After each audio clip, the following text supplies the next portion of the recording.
is balance. And I know you all went over standing balance asanas yesterday, right? Mm-hmm. So I kind of wanted to go around, talk a little bit about like what is balance and what makes up balance. So balance is made up of 3 components. One is your vestibular system. So your vestibular system is in your inner ear, and that helps you stay upright. If your vestibular system's off, you often feel dizzy, or you have vertigo. And the other one is your visual system. So if you take that sense of vision away, that really challenges your balance. So Keith was sharing, you were saying tree pose is like your enemy, right? Balance is any blind person's art. Yeah, because you're taking away that component of balance, so it really puts you it gives you that extra challenge to stand on one foot or to do anything that challenges your base of support. So what do you do, Keith, if you wanted to share, like when you're in balance postures? Use the third eye. Use the third eye. Do you look to have like a structure close to you to hold on to, or? It just depends on the class. Okay. I always like to arrive early so I can get a wall, but sometimes I have to just wing it. Mm-hmm. But I prefer being by a wall, even though I don't use it all the time. It's more for my safety and the safety of others, because if I fall, I might look small, but I probably weigh twice as much as most of the people. So if I fall, I might hurt someone else. So I just like to be close to the wall. But I use my third eye. I focus on an imaginary point, and I really ground my foot in. I tighten my bandhas. The whole thing. Do the whole breath work and psych myself up, and then tippy toe. Then I'll go down. Tippy toe. Then I'll go to my ankle, go up my. And only when I really feeling it, then I'll pull my foot up into my inner thigh. So it sounds like you take that time to progress up. Yeah, and what's weird is I'm able to do the toe hold pose easier than I'm able to do the tree pose. And I think it's because the tree does the outer rotation. That kind of torques your body a little if you don't have that flexibility. Yeah, thank you for sharing. I appreciate that. Yeah, so if you take away any of these components, it's putting your balance at not a disadvantage, but it challenges your balance. And then the last one is your proprioceptive system. So all your tendons and your muscles give feedback as to where they are in space. So that's kind of why we did that body scan yesterday, just figuring out where your body is in space. So if you don't have that sense of my arm is up, if you say lift your arm up and someone's down here and they're like, it is up, they may not have the best proprioceptive skills. So with Keith, he doesn't have his visual system with him when he's practicing yoga, so that puts him in challenge. If you were standing on something like a soft surface, like if you're standing on foam, if you're standing on grass, mud, that's throwing off your proprioceptive system because you're standing on something soft, not something hard.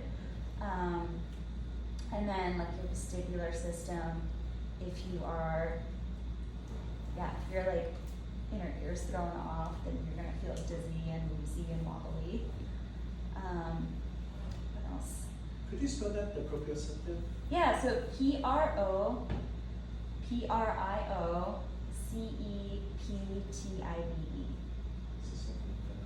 Proprioceptive. Proprioceptive, or proprioception is the actual word. I feel that. It's I feel like when you do Legos really tall, and it's just so even though I try to prepare and ground and tighten, and when I go up, I swear it's I'm a big skyscraper ready to fall over. Yeah, and I don't know if you all, when you were doing asana yesterday, if you tried closing your eyes when you were doing any of those standing balances. You all do that at all? No? Yeah. At home. Not usually. And it's basic wall. Yeah, some people, they feel such a pro in tree, and then as soon as they close their eyes, they are timber falling over as soon as you that visual component away. I actually like to do it in high lunge. That's High like lunge. that's the one I usually practice at home. I don't use it with like actual balancing postures, like well, traditional balancing postures, like one leg anything, because I feel like it's like a little too dangerous for me, because it's already pretty challenging. But yeah, sometimes like if I feel called to when I'm in a high lunge, I'll just like close my eyes for a second just to see what happens and how long I can stay there and just play with it. But yeah, I'm gonna just talk for so long. Anyways, that was so many words to say the simplest thing. No, I love it. Thanks for sharing. And then you're saying standing on that one leg is not the only type of balance. So there are 4 types of balance, and they're kind of separated into 2 sections. So one is static and dynamic. So static balance is you're just staying still and being able to maintain that position. So can I just share with you, I work with children who have a variety of like medical diagnoses and special needs. So for some of them, just being able to sit is like a huge balance challenge for them. So maintaining that static sitting balance, that's what we're working on, is working on balance. And then if you wanted to talk about dynamic balance, then you're adding in movement. So if you're sitting and you wanted to work on sitting dynamic balance, like reaching out to pick up a ball, reaching and picking things up, reaching outside of your little area, your base of support is dynamic balance. And then the same for standing, just standing upright is like static standing balance. You're standing still, but for some people that is quite challenging, quite difficult for them. And then the hardest component is standing dynamic balance. So for some people that could be walking, it could be just taking a step to the side. In our yoga practices, that could be being in tree pose, being in that single limb balance stance. Yeah, that's like a brief overview of balance. But what did you all work on yesterday in your balance class? We did like half moon, Half warrior moon. 3. Warrior 3. Dancer. Dancer, yeah. And the ashtanga, the big toe to the outside, Yeah. and then Bringing it back yeah. in. So those are all slightly dynamic, or maybe, well, to me they're very dynamic. Yeah. Just Very dynamic, very challenging. And did Laura talk to you all about like finding a drishti point when you're trying to work on that? Yeah, so that kind of hones in on that visual system, like finding one thing to look at, like focuses you in. Because if you're taking in a ton of visual input, then that can also throw you off. If you're looking everywhere, it's like, well, where am I going? So if you find that one point, that drishti, that can also help you with your balance. I mean, and if anyone, thinks of other cues that helps them in the balance, other than I mean, if you guys ever tried without with your eyes closed, let me know, because man, I have tried everything, and I feel it's important because I'm probably the most coordinated blind person I know. So you can imagine all these blind people. It's falling is a really big problem in the blind community, and getting injured, of course. So I kind of feel like, well, if there is a call-in, then I kind of want to figure out this balance thing. Yeah. Well, I'm thinking this isn't super helpful for most cases, but in a case like this where there's a ballet bar, that could be like a really helpful, like that's super secure. It's like a guardrail Yeah. almost. So that's more like an accommodation, I suppose. Yep. That's not in a lot of studios, but I think this. It really helps. I mean, of course, it's a tool. Yeah. I mean, so eventually you want to like take your hands off, take it off, and eventually you'll get to the point where you can take it off altogether. But yeah, at the place I first practiced, they had a bar. Yeah, that was my security thing. Oh yeah. On the full grip on it. Have you ever tried like standing on like foam or like a rocker board? Steve? On a what kind of? Like a rocker board? Yeah. Yeah. Those are super dangerous. Yes, I'm sure. Because they fly out. Oh, okay. Well, there are heavier ones that won't fly away. And, yeah, so I bought one. It was kind of bongo board, and my kids were like doing all these competition. Oh, they can do like 50 times on each side, and I just step on that thing and.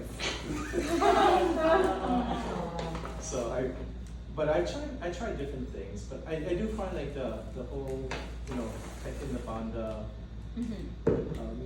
steady the breath, ground the foot. Sometimes I think of it as, you know, putting an anchor, like a foot below the ground. It's a lot of mental imagery, and of course, literally the third eye, focusing on the point with your third eye, whatever. Something that works for me sometimes is like, I think of like a balance beam situation. Like if I'm really just trying to get the feet right, like I put my hands out, even though it's not like proper pose, like maybe it's supposed to be up, but put it out, I find that like, I don't know, there's some kind of invisible support there that helps with the balance. Yeah, you're so right, because you're like widening your base of support. So the wider you are, like even in standing, we were talking a little bit about chair, your feet are wider apart, kind of opens up your base of support, so that chance of you falling over, falling out of the asana decreases. You're a little more stable. So even having your arms out kind of helps you with that as well. I don't know if this is helpful to you, Keith, or if it's helpful to anyone, but I did a class once and we were doing balancing postures. I don't remember if it was tree or something else, but the instructor was saying, it was true because they used this metaphor. They said a tree that cannot bend will crack in the wind, and they were kind of like encouraging us to embrace the shakiness of a balancing posture, because I guess what they were saying is that if you are too like rigid, or if you're squeezing too much, then like you might not realize that maybe your foot is off balance or something because you're trying so hard to like hold everything stable, and then you'll just like tip over and something like that. They're basically saying if you allow yourself to move in the posture and not get attached to like holding still, then you'll actually be able to explore the different like places where you can apply pressure, and then that will actually help you find a place where you feel the most balance, because it might not be where you automatically think is the place where you would find balance.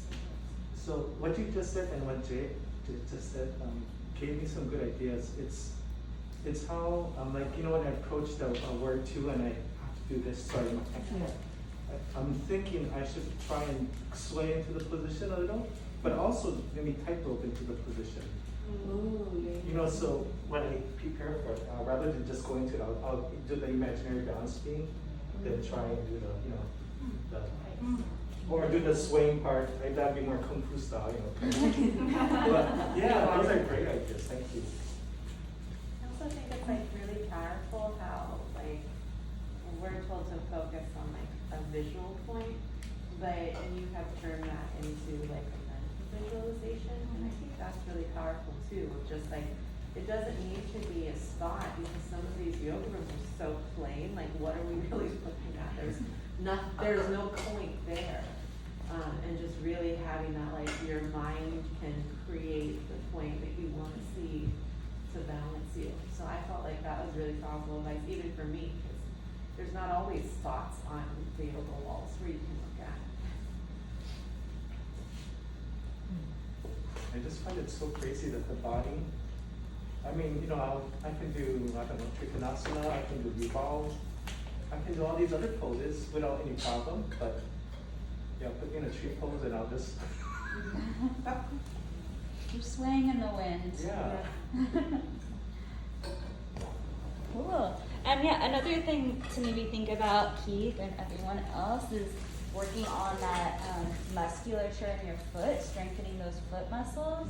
That can also maybe help a little bit. Yeah. That was a little tidbit on balance, but what I really want to talk about is posture. And I know I've been talking about it the whole time I've been with you all. So posturing. As I've been sharing, as a society, our posture has been changing, not really for the better, and a lot of that has been happening because of, you know, we're at desks. A lot of us have jobs where we're at desks, and we all love using our phones and our iPads and our computers. So this imagery here kind of gives a little bit of breakdown of what, you know, we want to see in posture, and then kind of how a lot of us have been progressing. So if you look at the image on the right side, you can see that person's shoulders are like rounded forward and their chest is caved in a little bit. Even like when I was eating lunch, I kept telling myself, correct it, but it's so comfortable for a lot of us to like be here with our shoulders, with our like shoulder blades protracted away from us, kind of hinged forward. And then if you look at her head as well, her head is also forward. And then if we come down towards her hips are forward. So we were kind of talking about that anterior tilt yesterday. So her hips are forward, she's just kind of slumped over, which is not great. And also today we were talking about our breath. If you're in this position, try taking a deep breath here. It's going to go straight to your chest and not go down towards your belly. So you're not even getting like a good breath in. You're not getting, you know, great lung capacity. So ideally what we want to see is your head tucked back in line with your spine, your shoulders rolled back down your spine. So I cue that a ton in my classes because I think so many of us are like tucked forward like this. I love saying roll them back and then engaging your core. So tucking your pelvis underneath you a little bit, turning these core muscles on, keeping those hips in neutral. And then your feet also. I think sometimes people like to be turned out a little bit, but keeping them forward is also helpful. So if y'all want to do that, or actually let's go over sitting and then we can work on some sitting posture together. Oh gosh, this came out so poorly on here. Yeah. So, like, alignment sometimes can be, like, difficult for me. Because I feel like I have, like, a lot going on up here. And also, like, in, like, the back area, too. So sometimes, like, just, like, even, like, have you ever tried, like, bringing your shoulders back and then, like, is this too far back because there's like a lot of like heaviness Going up on. front, and then like also like the back and just like tilting the spine, like tucking it in a little bit. Sometimes I like have a difficult time knowing if I'm overly doing it or like, especially since my car accident, like finding where is that natural alignment for me. Yeah. Coming from like the feet up. Yeah, no, you brought up a great thing. I think for women, especially those of us who have like more curves, that is more difficult. Like your balance is thrown off because you have weight that's distributed a little bit differently. What I like to tell people sometimes is over-exaggerating it at first, and then as you relax after a few seconds, you kind of fall into what's appropriate. So that's something to keep in mind. That's why I kind of say, roll them down your back so many times, because even if you just do it once, you're extreme, and then after a second, you kind of let go a little bit, and you kind of fall into somewhere in the middle. And then same with the glutes. Like I'm always like, tuck it under. Yeah. But we're not walking around tucked under like this. So if you tuck it under, then after a second you kind of relax a little bit. Does that give you some guidance, or did it answer your question at all? Yeah, I think I just have to play with the one standing. Yeah, and it's your body. Like I don't know what you're feeling, so you kind of have to play around with it, see what feels good. And then also like as we're developing these changes in our posture, like we also have changes in our muscles, like you can see here in this, when it comes up, this person with her hips hinged forward,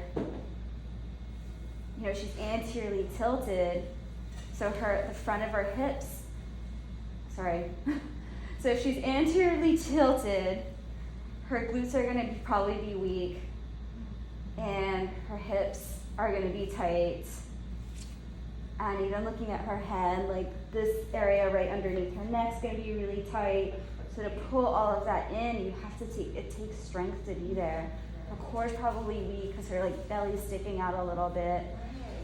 Yeah. So for even like, we're talking about like, well, that does feel a little funny. For some people, even if it's correct and in alignment, it might feel a little funny because it's so uncomfortable for us because we've had changes in the length of our muscles. Sorry, I'm not giving you a very clear answer because everybody is very different, but no, the last yoga class I went to, it was taught by, I forget her name, Danny with Project Noah. oh yeah. She was saying that, like, I was doing chair pose kind of incorrectly because I was doing an anterior pelvic tilt the whole time. And he said that sometimes, like the yoga teachers or the people in the yoga magazines, their bodies look like they make certain shapes because they don't have a lot of tissue. So like their booties might look like they're popping out, but just from the anatomy of the curve. Yeah. And so she taught me how to tilt a posterior tilt, tuck it, and in the mirror, like it does change because I have a little bit more like meat on than someone else, and so she's like, you're gonna feel it lock into place in your spine actually, and that's that support that you feel. And she's like, she just told me like, don't worry about like the look, like everyone has their own look. Totally. Yeah. Yeah, and you're right, like when we see the images on Google or in the yoga magazines, like it tends to be a very specific body type, and it's not inclusive of what, you know, everyone is like who may be coming to a studio. So we may not have like an image in our head of what that posture might look like in our own body type because we haven't been exposed to that imagery. I think a lot of times we do like, I don't know, make ourselves smaller to like fit into different places better. Yeah. It's very freeing to like see people who are like out and comfortable and looking healthy. Yeah. I think like for me, I have bad posture, period. So for me to correct myself, it does feel very weird. But then it has to, I guess, be intentional, you know, to correct yourself. I kind of like have that muscle memory, like no, you're supposed to be like that, but it's really difficult. You know, like when I'm doing it correctly, it feels so weird because my posture is just bad, you know. Yeah. You know, you sit in front of the computer, you do this, Yeah. right? So when you get up, it's like, oh, no wonder my neck is so sore because I'm like doing this. you know? Exactly. Right? So sometimes to get into the right position, it just doesn't feel until your muscle memory or whatever kicks in, right? Yeah. It's like 30 days. Yeah, for sure, like Right? it feels Yeah. like work. Like I'm trying to sit up straight and I'm like, ugh, I'm literally just sitting but I'm working. You like this Yeah, and you're like you're this, tired like, already. Yeah, and even Oh, like right. how we hold our phones, like we're all holding it Yeah. down here. No, it's like the, I'm kidding. Yeah, no, I mean that's how like you're supposed to hold it. It's like up here at your eye level. So like when I was on the computer with y'all last week, I kind of showed you like my little setup with the cardboard box. Like you want things to be at your eye level so you're not looking down, you're not flexing forward and rounding and becoming this little ball over time. Like Wally. Because you'll see like some older people in our community here that like are very hunched over, and that happens over time. So awesome that, you know, yoga kind of helps us bring some awareness to our body and to our posture. Yeah. This might be like bordering into like a PT question, but for those who have spinal like disorders, because I have both like on the upper as well as like scoliosis, is sometimes like when people say like, oh, this is proper posture, like my spine literally Can't do it. can't do it. Like I have just the natural, you know, The like humps curvature. and the curvature. So how would someone like me like find a posture? Because it can be frustrating, like walking into rooms and I'm like, I don't get I there. can't achieve it. Yeah. Huh. Yeah, and so I guess to preface, like what I'm sharing with you all is what we identify as like an ideal posture. But that's not always the case for people who have scoliosis or other changes in their body or like, you know, limb differences and such. As far as like scoliosis, again, I always think from a clinical mindset first. It's like hard for me to give advice because I'm like, I don't know where your curvature is and I don't know how significant it is. So I always think about it first from that mindset, so Yeah. let me think about like a yoga way to answer it and I'll come back. I know, I really appreciate that, because even like I have, you know, like curvature up here as well, so like a lot of people will be like, oh, you know, like put your, like, you know, like shoulders back, and like they are, like it's, Yeah. my spine is just sticking out, I can't, you know, like change that, so Yeah. it's just like, it doesn't look The same. you know, and Do so you feel like teachers come up to you and say something? I feel like, Oh. that's We're like, bitch, I'm gonna be one, like, you know, it's just like, it's not working that, yeah, I think like, for me in yoga, that's been like a source of just like shame for me. I'm just like, there are some poses, some twists, some posture things where like, looking in the mirror at myself, I don't look anything like the other people, and like, I don't know how to get there without, you know, like going against my body. And I think sometimes like when you have those spine issues, like they're not really addressed because people don't really know how to suggest to you, because Yeah. everyone's spine and the deformities are different. Yeah. So yeah, I know like when it comes to posture poses and even some turning, it's been like, yeah, like a nice sense of like shame in, you know, like other spaces of feeling like the deformities of my spine, you know, I mean, I hate saying that, but that's like what they are. It's just like preventing me from, you know, like feeling like I'm getting the poses or the benefits from the poses, because I just can't get to that place that people get to. Yeah, and I was talking to someone earlier about like they have this goal of trying to achieve these postures, but is that really like necessary to have these goals? Like if it's, you know, not for you, like that's okay also, right? But I understand, like you're seeing everyone do it, you want to try it, you want to be there. Let me think on your question, I'll come back. I know, it's like a big question, you know, you're like, yeah, you're mentioning like the modifications, and Yeah. sometimes like teachers don't do modifications in classes, and then you feel really awkward, like trying to ask, like, is there a different way to get into this? Like everybody's doing it so easily, and you're just like, but I don't think that's possible. Yeah. I have a psychological response to that. Because I can't see anyone, I can't even see myself, I really don't give an F about.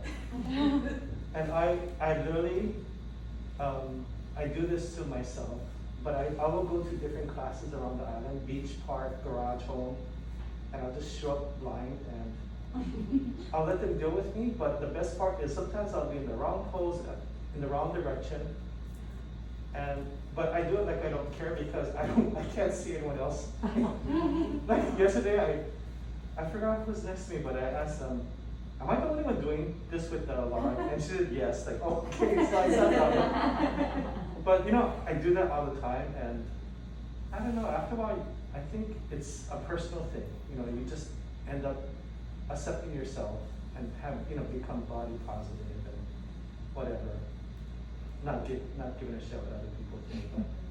But, of course, it's easy for me because I'm blind, so everyone else is like, he's blind. But I was embarrassed and shamed and scared, just like everyone else. But now I realize, you know, it's about, I don't know. I'm not trying to do their yoga. I'm trying to do my yoga. So, and my yoga is trying to get the damn tree poles. You know, everything else. You know, my yoga is trying to, adaptive, be adaptive, and I know what you're saying, because when they're trying to do that whole fly over your shoulder, because of my body, I don't think I'll ever be able to do that. Not unless I curve and, throw my spine in a crazy S or C. So, yeah, I don't know. I feel for you though. I just stopped caring what other people think. I think that's so beautiful. I really honestly appreciate that, because sometimes it's like, in these yoga spaces, like we talk about decolonizing yoga, and it is hard when you feel like there's this place you're going to, and there's an intention that the teacher has for how the class is going to flow, and when when you don't meet those same markers, you start to feel like, you know, just out of place, like you don't belong in this space with this person's class, and then you just wanna leave, you know, so I love that you shared that, because, you know, like even when you're taking someone else's class, as long as you're doing the yoga for you, you know, and really honoring that, that's just a really beautiful thing, so I appreciate that.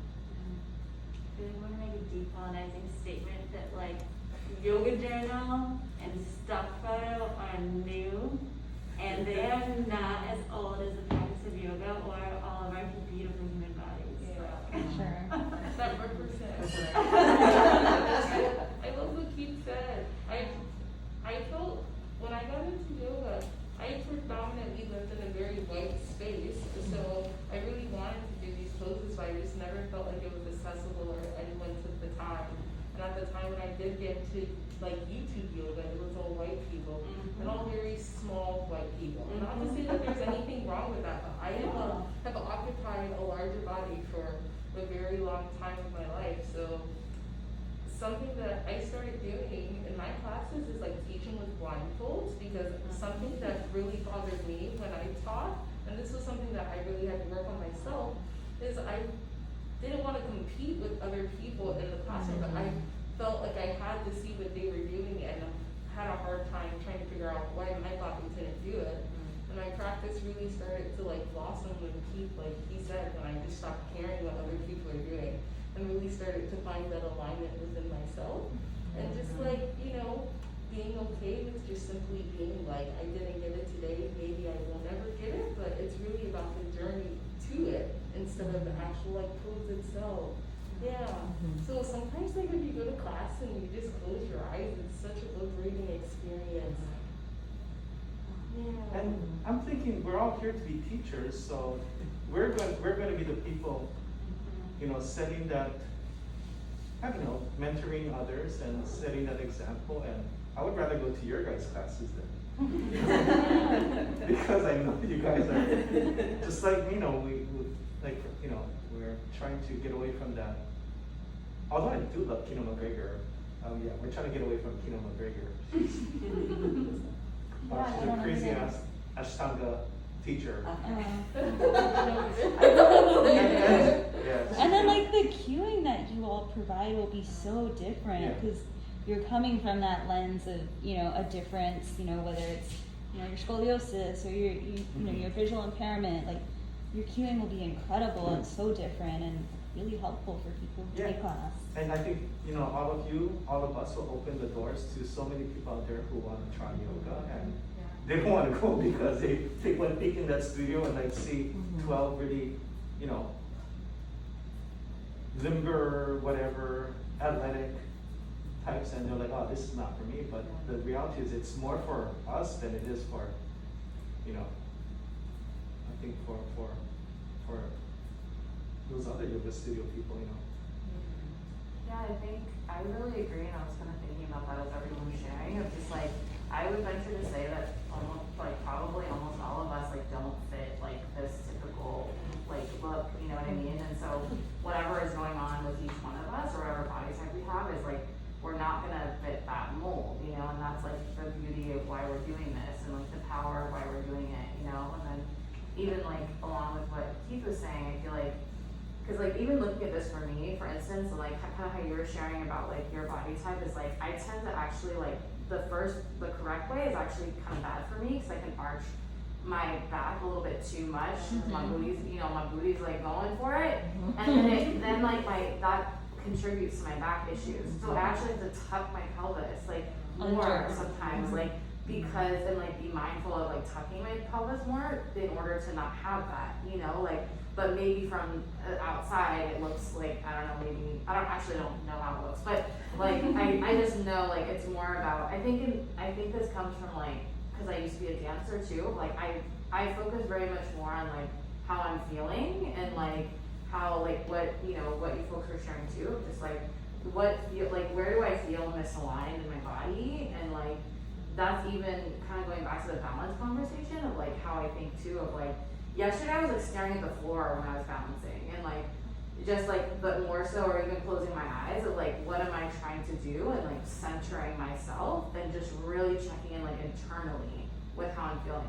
And I think that it also speaks to like, even just where we're at, like emotionally and mentally, you know, like if I'm having a shit day, like my balance is gonna be fucked. Like, but if I'm like feeling good, and like yesterday how I shared about going to the class in the morning, like I felt much more like centered and grounded. I felt like that came out in like everything we were doing yesterday, and yeah, and it just feels really like, I don't know, I think it's like, I don't know, I feel like I'm going on this tangent now, but I just like the fact that it's like we will be those spaces, and like we're not gonna, I mean, what is normal, what is right, like it's, we're so based off this like Eurocentric, like white skinny like image, you know, and that's just not actually the majority of the world. So like it's, you know, I'm hoping that eventually like those, what we see as like, you know, what like yoga or what like, you know, being in tune with our body even looks like, hopefully that will change too, you know. I think that's why I stayed away from yoga, Yeah. because of that, just that stigma, right? Like, I can't do that. You know what I mean? I never thought of it as like, wait, that's more like for my, you know, my own inner balance, my own, you know, taking care of my body, you know, stretching and all that stuff, and aging healthy, right? Healthy aging. So I always thought of yoga as this like TV, kind of like magazine kind of stuff, which I could never do, you know. So like this environment really helps me to embrace what I can and cannot. So I kind of get pissed off on myself when I cannot, but I'm like, you know, you're just like a short little oriental person, your arms are not that long, it's not gonna grow, you know, so find that alternative, you know. But I really appreciate this environment because it allows me to try. And even if I fail, maybe like, you know, she said like, maybe I can't do it this time, but maybe next time. And then just each time progress a little until I can get there. So like as becoming a yoga instructor for me is more about teaching people that, you know, it's just not about the poses and the whatever. It's about you, it's about balancing you and restoring you, you know. Which I think a lot of people now, because we work 8 to 5 or 9 to 5, we don't think about that. You know, it's just go all the time, and sometimes you gotta stop, Yeah. right? Yeah. Yeah, because when you want to put 8 limbs after all that. And just to make you feel a little better, I can see, but I still go the wrong way, so. Yeah, I think that there's something there too that's very powerful, right? Like as we're like tuning in to, you know, Victoria and Laura's vision for like what Cool Yoga Project is about, right? Like imagine seeing all of like the yoga classes with y'all on it. Like that is inviting a lot more different kinds of people into the work. And like thinking about, yeah, like the times I've gone into like Oregon and I walk into like literally everything that all the stock photo is the whole class. You don't feel safe, so you actually cannot be vulnerable, you cannot try, you have to stay really small. But like if you create, like as we're all teachers, right, like we can create that space and we can like make it feel safe. And like sometimes I'm just like, you know, you go in and it's like all very zen and quiet. And I'm like, I think there's other ways to be in yoga, right? Like we can laugh, you fall over, like you can just laugh, you know? Like there's not like this specific way it has to be. And so I'm just so excited to think about the future and then like going to all your classes. I think sometimes being in a class can feel performative. Yeah. Like everyone is like, all right, free pose, and like everyone's trying to hit it. But you're right, like it should be silly. Like I was saying in Happy Baby, like I can't have help but fun laugh. with it. Like If you ever sit next to me, that's what I'm yeah, like it really should be fun. It's not here for us to show off to each other and to put on Instagram or whatever. I wish another class was here for this conversation. Well, they'll get to see it on on Google Drive at some point. I mean, when it comes down to it, that's probably why we're all here, is because we're trying to, you know, introduce yoga to people like us. Yeah, I mean, like, I'm Indian, and like, I feel othered so many times in yoga spaces, which is bananas. Like, this Yeah. came from my people and my culture and my religion, and like I feel like I'm entering another world. And even more crazier is like my parents, they refuse to go to studios. Like I tried, well, we went as a family one time a few years ago, and my parents were like, no, like this is not it. Like they didn't feel comfortable at all. And it's theirs. And it's theirs. Yeah. So my mom practices with a gal in India, so she zooms in every day with her. And like my dad will only go if like they offer a class at like our Hindu temple. But outside of that, like I like, That is. yeah, it is uncomfortable. And it does take that sense of like bravery to like step into those spaces when you don't feel comfortable. And then even navigating like when you're teaching in a studio is really interesting as someone of color or someone who doesn't fit that mold of the studio. I feel like that's something I've been talking to Laura about a lot recently. It's like sometimes there's that sense of tokenism also, which is like an interesting path to kind of navigate. It's like, do I take up space here? Even though they're using, you know, sometimes it feels like that sense of tokenism, or do I step away from this space and find something that's more inclusive? It's a difficult conversation to navigate even with yourself. I just want to Holly for sharing and like your experience of being here. You know, like I think that it wasn't until like COVID where I took like a one-on-one class with one of my friends that I learned anything about yoga that wasn't just the movement. Yeah. And like she was, you know, really kind of going deep with it, and as also like a queer woman of color, and like I was like, damn, I just like never even, and then I felt so ignorant, and I was like, wow, I've been like dabbling in this like off and on for years, and like just had no idea, you know, never like consistently, never learning like this or anything, but still I was just like, I hate that when people do that to Hawaiians, like what the fuck am I doing? Yeah. And so like I'm just really grateful that like Laura and Victoria created this space, and like for you sharing your experience too, because like this is your legacy, you know. And it's like I want to be mindful of how I enter this practice, you know, and how even if it's just for me, like the intentionality behind it, and knowing about the culture and knowing about like the history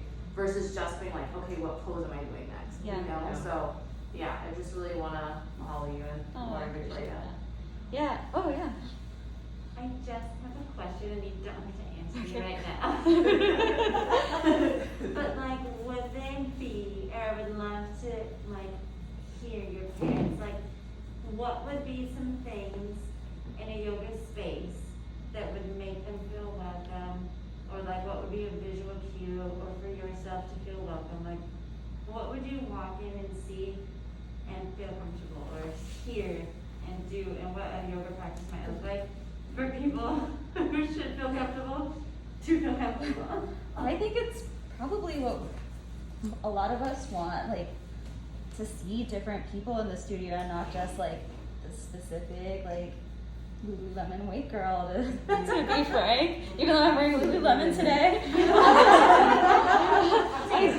I did work there for a little while. Which is like another conversation to be had. But yeah, I think kind of what you all are voicing is probably something my parents would want in a studio, to like not feel like they're the odd person out and everyone's looking at them, and to feel like they're the only, you know, older body, you know, bigger body type in the room, and to have like blocks nearby, and instead of like in that corner where like, oh, do I grab them, do I not grab them? And then also to have that, I think for my parents, like giving them that sense of empowerment to utilize those blocks, like, and like when we went into Malasana, I don't know if anyone put that block underneath them, but I love putting that block underneath me, even though I can achieve Malasana, to like be able to work on like my chest using that block, just having that sense of empowerment to like use this an assistive device is great and huge, and I think they would like appreciate that in a class. But yeah, I mean, I've taken the class my mom takes with the gal in India, and like physically so the way she sets up her class is so different than any class I've taken here in the United States. Like the way she structures it is so different. And I think it's like physically just as demanding as a class we've taken in a studio, but just to have that sense of like commonality, like this is another Indian person and there are other Indian people in the class, like I think gives her that sense of comfort. Yeah, and I think that's pretty much what we all look for in a class. And you know, you were saying like, you know, Hawaiian culture, like some people like misappropriate it, and it happens constantly in yoga.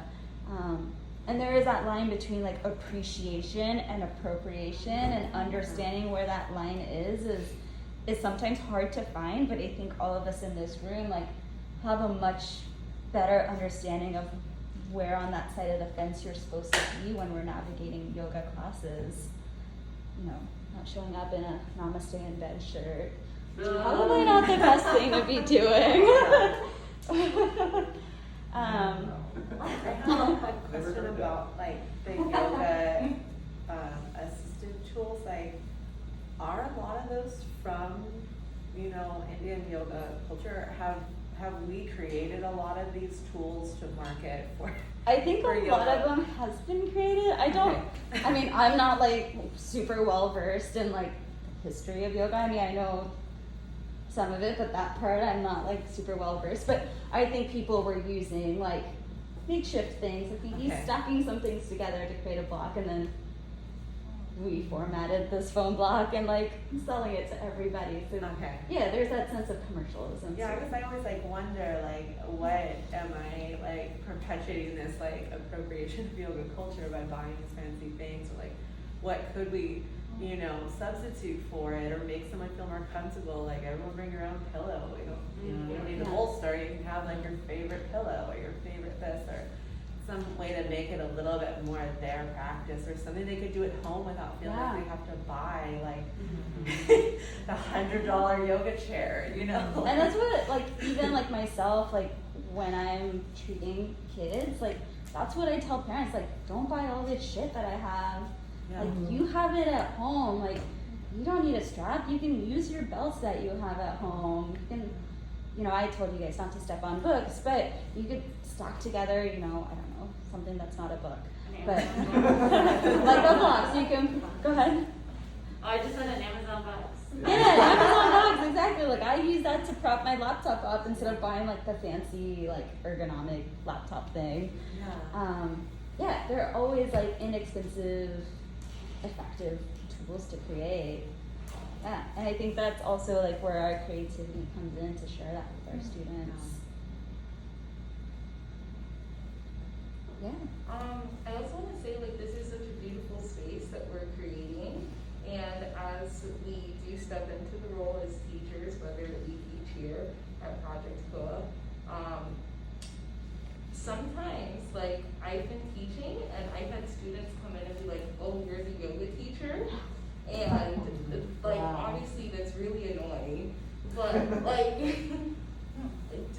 I'm not saying, I also don't want to project this experience, but I'm saying don't allow those people to make you feel small, and like, everybody here is putting in the work to, you know, be able to hold these spaces, and I think there is always going to be maybe like a little rebuttal when it comes to it, but like, everyone here I know is going to be such a wonderful teacher, and I don't ever want those comments to make you feel like smaller or less than, or like you cannot be holding the space, because you can't, you know, and you're all going to do a wonderful job with it, and just like ground in on that like purpose of why we all are wanting to be teachers, and why, or even if the education behind it too, whether you teach this to your family or just to friends, even if it's not in a studio, like, just grounding in on that intention. How do you navigate that conversation, if you want to share? One woman said, are you, they actually walked past the class multiple times, and I was the only person in the class early, and I was like, had my mat centered in the middle of the class, and I said, yeah, why wouldn't I be? And she just looked at me, and I looked at her, and she looked at me, and I was like, are you here for class? And she was like, yeah, and I was like, great, why don't you take a spot? And then that was just a really like that type of experience, but at this point, I was teaching at a hotel. So it happens quite often. And sometimes people will even like try to ask me questions like an assumption that I don't know the answer to it. Or if I am giving extra modifications, like asking me like, well, why are we doing this? And I was like, not everybody has the mobility to do so. And at the hotel that I was teaching at, they didn't have bolsters and they just had extra yoga mats. And I was like, we were doing a spinal twist. And I was like, you know, if you need to take an extra yoga mat or maybe even 2 extra yoga mats to help guide your legs over to the side, you're more than welcome to do so if you can't do the full twist. And she's like, well, why don't you guys have like bolsters? And I was like, you don't need bolsters, you don't need blocks. Like everything that is around us can be utilized for this. So it's mostly white people, but I mean, the intention of why we're here, right? Goes a long way. So I just try to like, don't allow it to bother me. It's almost kind of comical. Because we're like in 2022 and it's just like you seem to be like the only person who's not with the times. Like, why is it that you were here in this class? So, yeah. There's a, besides the, you know, the ethnic divide, there's also like a financial divide. Yeah. So I know what you're saying. There might be ethnic people, but when they're affluent, they kind of take on that, you know, that white mentality. So yeah, you know, I've been in classes where the teacher might be Korean or Filipino or something, and they'll get catcalled from the from the students, like, aren't you gonna twist, or aren't you know? And I'm like, oh my good God, you know, because they feel this person is maybe not as qualified. Right. And it shows through their questions Yeah. and how they talk to you, like you're dumb. Yeah. I mean, since I can't see the ethnic divide, but I can sense the financial divide, you know, because, you know, if I go to class in surf shorts and a hookah t-shirt, I can, you know, I can't see, but I can feel the disdain or the judgment. But like I said, then I'll just go right in the center in the middle and go in the wrong pose in the wrong direction because they're not fair. Take up space, you don't deserve to do so. I know, I've been talking to, I won't name it, a shopping center, a very large shopping center on Island, and the person that I've been communicating with, we met in person, and she's like, oh, like, at my daughter's school, they have 2 yoga teachers that come out, and they are real yogis. They only have 2% body fat. Wow. And I'm like, okay. Can you kill her? Well, I can't because I'm trying to be in business. But I mean, like, everyone has like a different response to something like that, like whether you choose to address it or not. You know, but that person was not white who said that to me. Which like makes it interesting here in Hawaii also, is like sometimes you hear those comments from people who aren't white, and then figuring out how to navigate that conversation is another layer as well.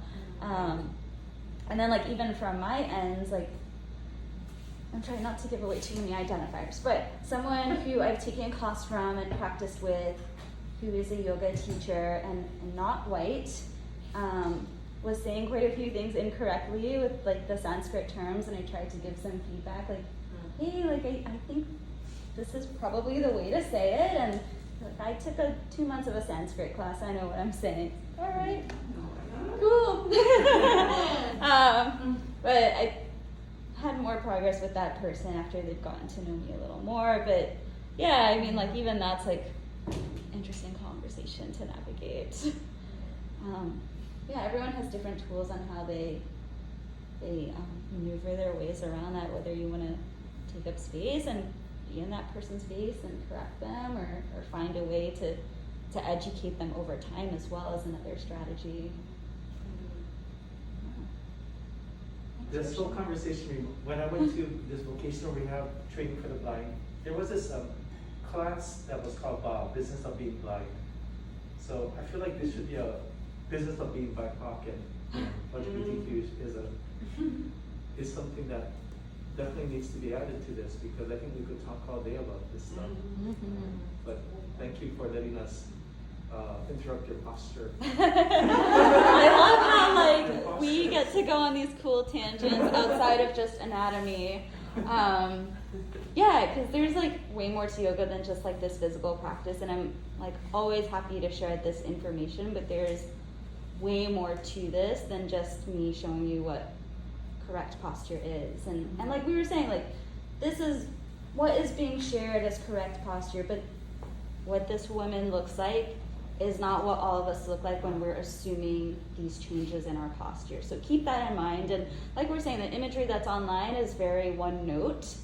I tried looking for other images, and I tried to find like more diverse bodies and colors to put in this PowerPoint, but there were some things where it was not successful. This is not looking very great on the screen, but this is just showing what people kind of do when they're sitting in a chair. So again, we were talking in that standing posture, having that forward head and that rounded shoulders. But here also in this picture, you see more of that rounded back. And then you also see the person's pelvis being tipped back. So if you guys want to look at me instead.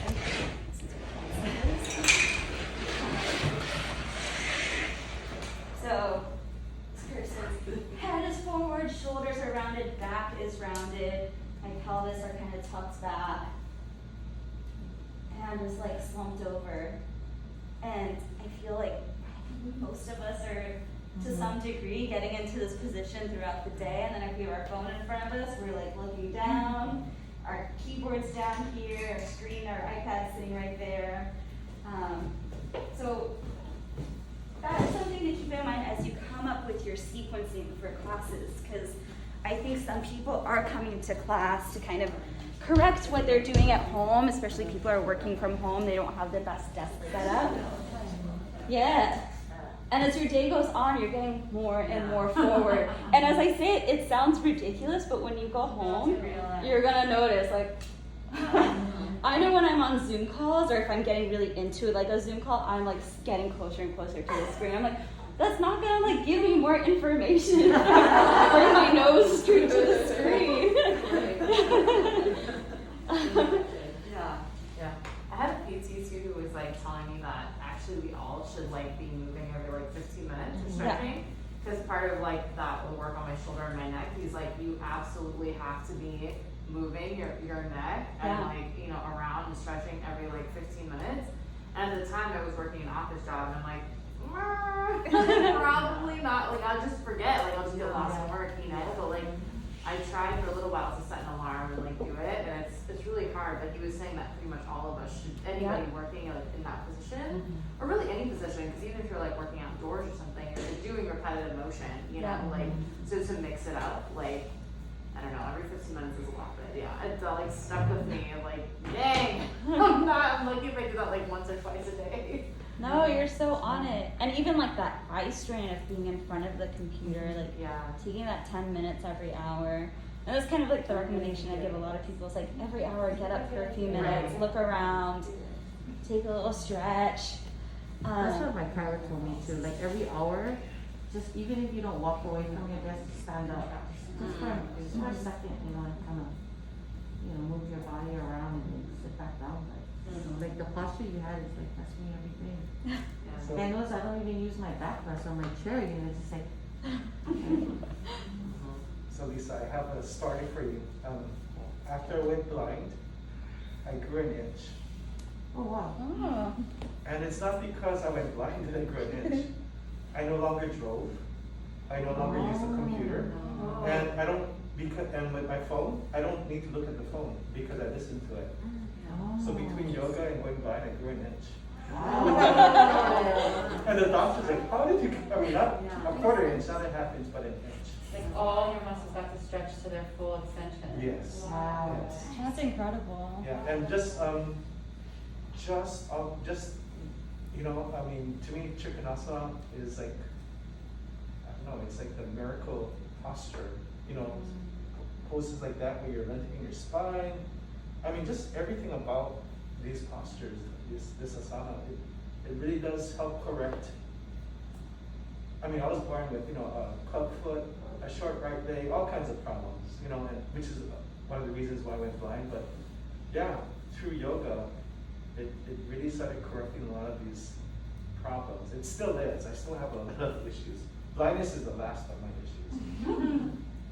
But yeah, it's we live in such a drive, right hour to work, drive hour home, on the computer all day, on the phone.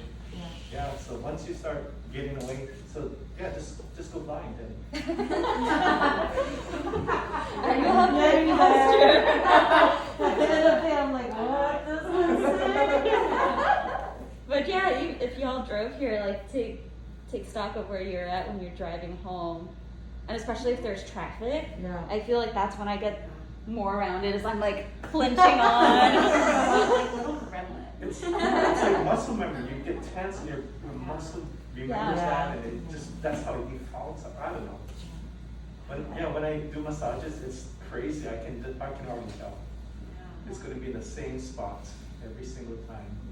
For everybody? For almost everybody, yes. It's neck, it's Up or down. trap, blade. it's rhomboid, it's the pure That's me. Yeah. So we're lining up since class is finishing early. We're put Oh, out the number. We're taking the number. I can guarantee you, if you all feel for your elbow joint and you just go and intertulop on your forearm muscle, Yeah. you press there, or if you Oh, go on it's your sore. calf muscle and you press Yeah. around here, everyone has the same trigger points. Yeah. It's really sore. It's because you're, tensed up in that position all day, just either like this or like this, and yeah. I think too about this posture, and I know that I get into this often. I work at a computer, and so I think too, like how closed off energetic you become. It's like very protective. Mhm. Like even if like I don't know, I feel like I can just like snap at someone at any moment. Cause I'm just this little creature. But like right, you open your heart, you immediately even feel more open to other people, or like if you are like if you're like this is a little womb naughtiness, but right, like if you have your pelvic bowl like sitting correctly, like you're on top of it, your vagus nerve manifests there, and everything is Clearer. better. It's true. I feel like when I get into this, the little creature mode, and like hunch, it's like harder for me to get out of it actually. Like once I But you're get in gonna it, crawl into bed and be a yeah, I'm bird. just Dang, I'm so so close close to to curtain. like like I find myself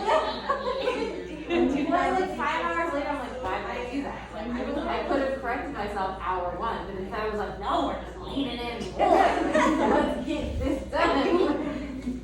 Yeah. I mean, by the time the end of your day, you're like Yeah. completely folded over in half. Totally. And I'm like, yeah, I finished so much and I can't move now. Yeah. And like, Which I found really interesting because I think when I think about sequencing for a class where I'm targeting posture, like I'm thinking heart openers. But then earlier y'all were talking about like making sure there's time to close the heart, which like definitely gave me something to think about as I sequence going forward. Yeah, I don't know if I have anything else. Okay. Speaking of chest openers,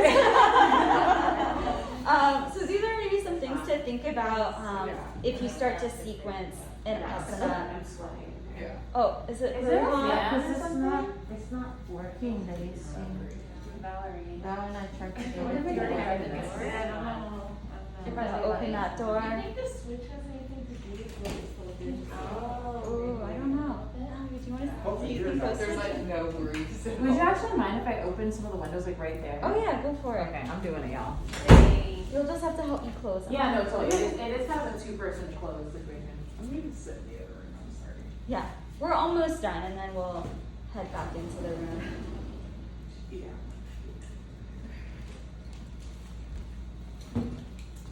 I just assume I'm sweating because I'm nervous. I didn't realize everyone is sweating. I'm having to at my house. I'm like, oh, what are you guys worried about? Like I just feel Maybe we say. Life is slightly spinning. I know it's summertime. It's like always a little moist. I also wear like natural deodorant, so it doesn't stop me from sweating. So I'm just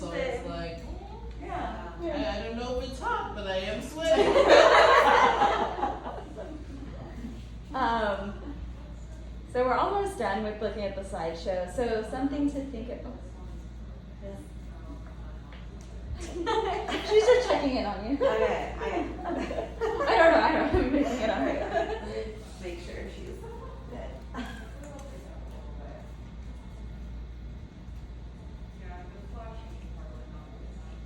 don't know if that's gonna do anything, but We're almost done. Then we can hop back in there. It's how not to. Oh, it is? Don't get it's my turn. after Like don't hold it in. So when you're developing a sequence and you want to sequence for posture, some things to think about is adding in, as far as stretching, hip openers, hip openers, but also chest openers, and stretching those hip external rotators, so like that figure 4 stretch is great for those hip external rotators. And then you also don't want to forget about strengthening, because as you get into this crummy position, you're having zero muscle activation here. So That's the whole thing. yeah, so you want to think about strengthening those back extensors, your abdominals, your core, and your glutes. And I think because of this posture, all of us tend to have weak glutes, abs, back extensors. Yeah, I think as like a society, like we all can use more core and glute strengthening. That's like huge, and I think what a lot of PTs do in their practice is strengthening those areas. Okay, so we're not going to do this. So what I was hoping you all could do in small groups, you guys can stay in your same groups or regroup, it doesn't bother me. But thinking, I know you guys haven't done a ton of like sequencing, but just putting together like a very small sequence. They don't have to flow together. If you want to just come up with different asanas, whether they come together or not, that's totally fine. But just coming up with a series of postures that might help someone who's having this poor, closed, flexed posture. So I'll give you guys about 30 minutes if you want to come up with a sequence, and then we'll regroup, and if any groups want to share a segment, the full section, 1 or 2 asanas, that would be great.